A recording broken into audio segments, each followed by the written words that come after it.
office, for that matter, either, any of these things. But What meeting are you talking about? the whole rhetoric has been that the Secretary of State was not included in the conversations during the drafting of this bill.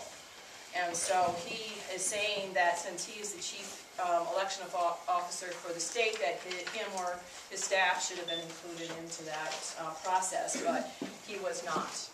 Yes. Have there been other meetings historically where the Secretary of State has been included? I mean, is that a normal thing that didn't happen this time, or is it a kind of an abnormal thing, or is it sort of 6 to 1, half a dozen? Yeah, 6 is one, half a dozen another, but let me just expand on that a little bit. I think everybody remembers last year I was involved in the inactive fail to vote issue, and just a little.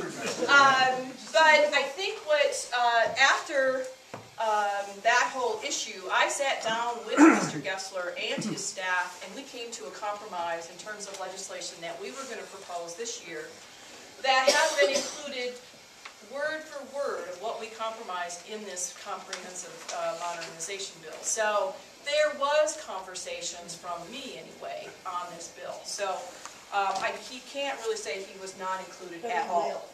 At all. But there was a chance. Yes. It's not so much his saying it, it's the Republican Party, but he gets a second bite of the apple after the legislation's passed, because that's when if there's going to be a challenge. That's his job. So if he wants to do his job, he'll still have an opportunity. We haven't precluded him from doing anything. Correct. That's very true. And just so you know, a few days a year, that's my boss when I work on the election. So yeah. I do support her. Thank you. Let me just real quick talk about some of the highlight parts of this bill that I think is going to be really quite interesting. Number one, it's an all-mail ballot election. Everyone will be sent a mail ballot every election in the state of Colorado. That is key. That doesn't mean that you have to send the ballot back. You have several options in which that you can partake in. Number one, we will have service centers, which are currently pretty much the same as what we have in early vote centers. You'll have those centers open 15 days prior to election, including Saturdays, all the way up to election day. So, and those service centers, you'll be able to register to vote, you'll be able to get a ballot, you can turn in your ballot, a very comprehensive service center. Yes, ma'am. Will it have to be in one's own precinct, or can they go anywhere? Well, no, you can go anywhere in the county, and that's the other thing. Service centers, you don't have precinct, you won't have your precinct polling places for the state, for the city and county. There's a formula in the bill that dictates in terms of what the minimum amount of service centers I can have, or any county can have in the state. And for the city and county of Denver, 24. And that's pretty much what we have now. So it's not anything different than what we have for our early vote centers now.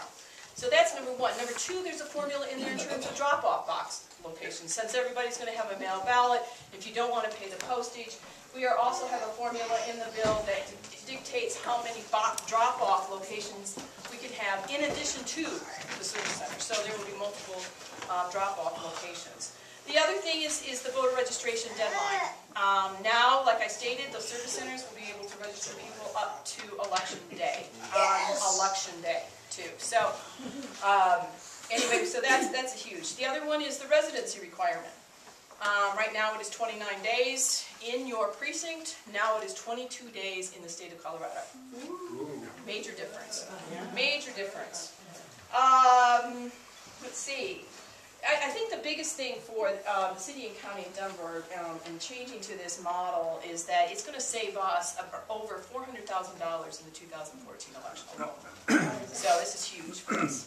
Why is that? Because of the polling places, the biggest expense is election judges, and all those. And if I had 140 some polling places on election day during the presidential, and with 23 service centers, it's really going to be cut down on that for us. So over 400,000. So yes, sir. I have questions.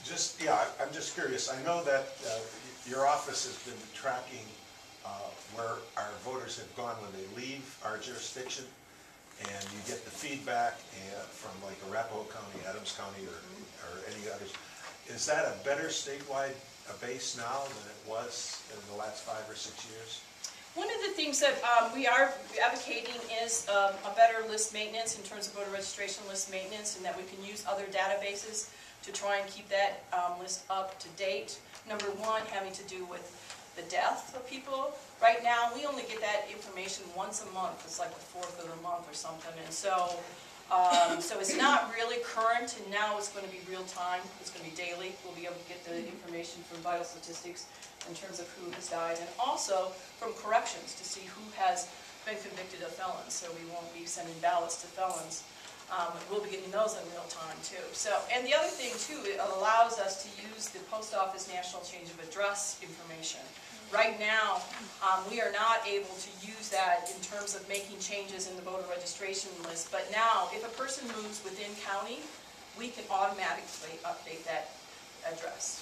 So that will, but if it moves from a Denver to Arapahoe, we would have to send them information to confirm that they've moved out of county. So, some others. Yes, ma'am. How do we control whether being in House District 2, even though I want to vote for somebody in Arapahoe, do you still have the residency? It goes by what your legal address is? What your legal address is, just like now.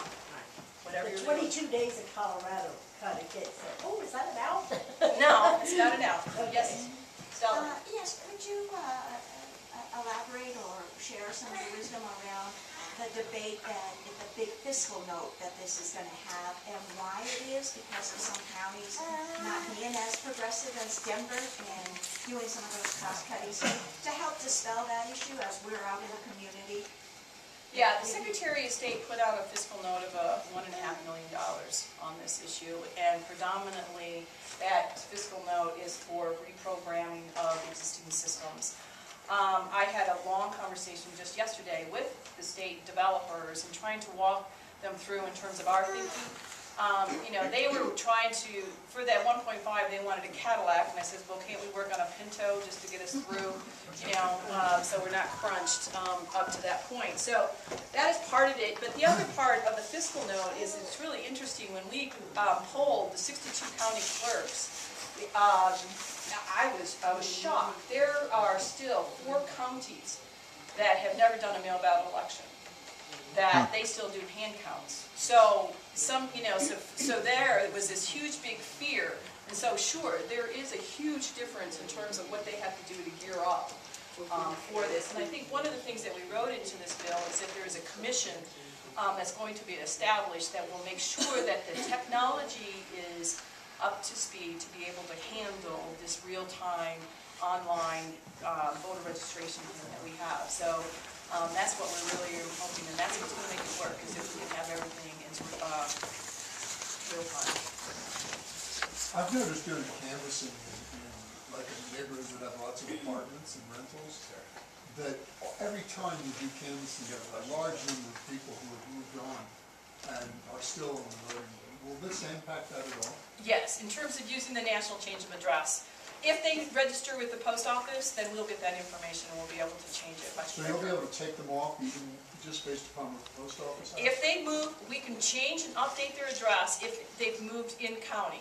Say you've moved from Evans over to Federal, then I can change that. But if they move from Denver to Arapahoe, we have to send them some type of confirmation So they card. have to confirm. Yes, they have to So confirm they are that they've made that. That's correct. Yes, sir. Do you have one, ma'am? My question was about the felon situation. Is that you're not going to mail to people in prison or out and on parole? No, that's not saying that. No, it's all still the same in terms of who gets a ballot. It's all only in that we are getting more current data. Right now, we only get it once a month in terms of who has been convicted of a felony. But now we're going to get it every day, so that we'll have it current right up to the day that we send out ballots. Okay, but people who have served their time can vote. Yes, sir. So That will I'm be just on the list. trying to locate which felon population you're talking about. We get it from the state. But the ones that are in prison and are out on parole? We don't get those. Only the ones that have been convicted. How does that Within work? that Her last question month. is, her question is, how did, if you're a convicted felon, how does that affect your ability to vote? If you're a convicted felon, Yeah. I mean, unless, like you said, you've served your time, you're on parole, then you do not get a ballot. But you I think won't the get point is, notified. I think the point is that if you're in jail, correct me if I'm wrong, you cannot vote. Right. But, so those people are excluded from a mail-in ballot. Once you've gotten out and you're on parole, you get your privileges or your rights back to be able to vote. I think it has to be after parole. After parole is over. After you served it. But what, it sounds to me like what this does is that if somebody is a legitimate voter on April 1st and commits a felon and is convicted on April 15th and the ballots go out on April 21st, she'll know that they're now a convicted felon, whereas in the past, she wouldn't have known until May 1st, and they would have gotten a mail-in ballot and been able to vote. Before I ask a question, I want to clarify something you stated, but if someone is in jail waiting for a hearing, we send them ballots. Right, sure. So they're not then convicted. One last question, Rita. With the emphasis on all mail-in, that would focus it more on the scanning process, which have software, which brings up the question. Can you reassure us about the process of maybe checking manually, auditing accounts? All of that is going to not change in currently what we're doing, but in terms of the, one of the amendments that came on the floor was that very thing that you're talking about in the event that the system crashes on election day or something. Is that what your question is going I was towards? thinking Or? more systematic software, like the stuff that was trying to almost pull in Ohio again. Some software stuff. I mean, our system has glitches in it, but I think what we have is so many backup systems, at least in the city and county of Denver, and most of the counties do, that, even this last amendment that was put on was stating that if the system crashes and we can't verify someone has been a registered voter, then they have the ability to vote a provisional. And the other thing I'd say, given that most people vote mail ballots, there's a paper trail. So if there's ever needs to be a hard count, most of the, how many people voted on machines last year? Oh. Yeah, the vast majority of people are voting by mail, and by this it's going to even increase more. So you have, the machines count, but if there's ever a question, you can go back to the actual hard ballots. You have to keep those for what, like 3 years or 5 years, the ballots? 7. 7 years. So there's always the ability to go back. One more question, I Rita, just and then have we're a going to... financial recap. It sounded like what they're saying is that the Cadillac is $1.5 million up front to convert, but you're saving $400,000 every election in election judges? The 1.5 is the amount for the state, and what they're asking Right. for is their $1.5 million, and that what I'm saying in the city and county of Denver for running the election, I am going to save over $400,000. Right. So, yeah, it's two different back pockets of Right. money, but you're right. We all need to know that. There's Right. an upfront cost to convert, Right. but it's In the long run. advertised within 2 years. Totally, just for the city and county of Yeah. Denver. Not even, So Jefferson that's County important. has a huge savings also, Yeah. so. Any other questions, comments? Thank you very much for giving me the opportunity.